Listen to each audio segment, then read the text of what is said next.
Hi everyone, here we've got Samsung Galaxy A32 and let me share with you how to take a burst shot, so how to take the series of pictures.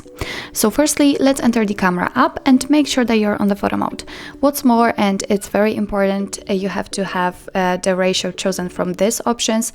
The ratio 3:4 with 48 megapixels won't work.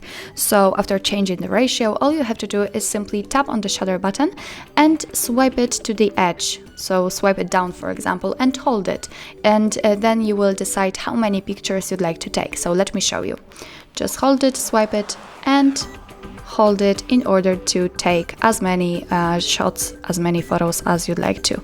And the maximum level is the maximum amount of the photos is 30. So let me show you it again. Just tap on it, swipe it, and hold it.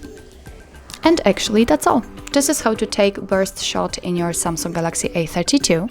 Thank you so much for watching. I hope that this video was helpful, and if it was, please hit the subscribe button and leave the thumbs up.